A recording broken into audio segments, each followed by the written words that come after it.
Do something. Go ahead.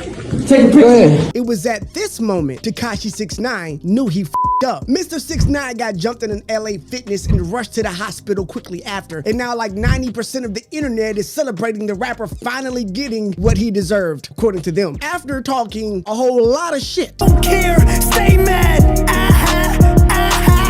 But what actually happened at that LA Fitness? Heads we beat him up, tails we beat him up. But we'll get into the full story. Who, what, when, where, and how it happened, and what led up to all of this, because 6ix9ine is not a stranger to taking L's. All right, so first night you get to jail, what'd that feel like? First night, I got locked up. I watched Lone Survivor, and I was like, I'm definitely snitching, right? and then, no, seriously. He snitched on his team after being kidnapped by them. I'm like, this can't be happening right now.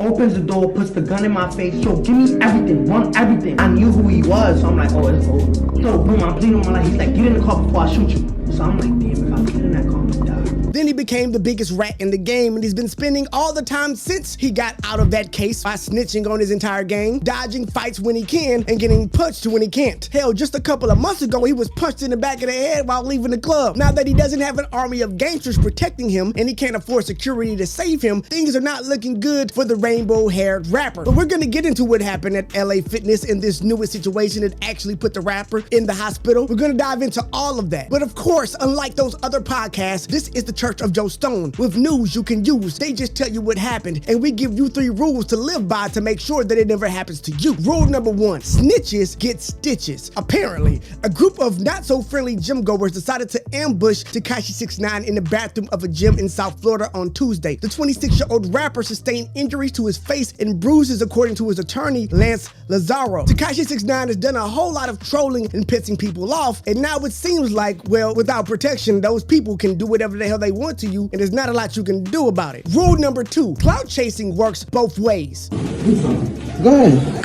Take a picture. Go ahead. Take a picture. I want to be famous now, nigga. According to reports, 3 or 4 men beat him up in and outside the LA Fitness gym sauna, so I guess the ass whooping started in the sauna and then came out. And although we tried to fight back, according to reports, it didn't go his way. Apparently, the attackers fled after employees of the gym said that they heard the disturbance. But you gotta remember, Tekashi 6ix9ine made a career off of clout chasing and trolling, and it made him one of the most viral rappers ever. But it works both ways, and you usually live and die by the same sword. You can't spend your whole career making money off of stunts, trolling, clout chasing, and acting like a gangster, and then be surprised when the large man that is beating you up in the LA Fitness bathroom is filming it and starts yelling about how he wants to be internet famous and to take a picture. That's like the most Tekashi 6ix9ine thing that could happen to Tekashi 6ix9ine. And last but not least, rule number 3, think about the long game, because the sun won't shine forever, fam. After the attack, the South Florida police were contacted and arrived at the scene. They called for an ambulance which transported Hernandez to a local hospital for medical attention. At this time, it seems like he's gotten out of the hospital and he was sent there because apparently he was in shock. According to Lazario, his attorney, he plans to ensure Hernandez receives protection, especially since he was released from federal prison in April of 2020. You gotta remember, he was previously arrested and sentenced to 2 years in prison in 2019 on 9 charges, including racketeering, drug trafficking, and firearm offenses related to his involvement with the 9 Trey Bloods gang. Fortunately for him, he received a short prison sentence after cooperating with federal officials to imprison all of his associates. So going back to rule number 3, think about the long game. In the short term, snitching seemed like a great idea. Hell, running around with a bunch of gangsters and threatening and trolling pretty much everybody in rap seemed like a good idea at the time because he was making a lot of money. But again, the sunshine doesn't last forever. And now that he doesn't have any friends, doesn't have any money to pay security, allegedly, and there's also alleged rumors that security is refusing to take him on as a client because now he has a reputation for not paying, allegedly. And with all that being said, now he's out here on his own. You gotta survive on your own 2 feet. You gotta use your own 2 hands. You gotta be that gangster you were saying you were. And I think Jay-Z said it best, a snitch stays in jail forever, minus the bars. Everywhere Tekashi 6ix9ine goes for the rest of his life, he is constantly going to be in fear that someone wants to hurt him. It's been years since his conviction, it's been years since he snitched, and he is still constantly on a semi-weekly or monthly basis every time he leaves and goes outside, dodging a punch or someone trying to hurt him for something that he said along the way. And again, now you don't have the security to save you, you don't have the money to pay them, the album sales are slowed down, you're not going viral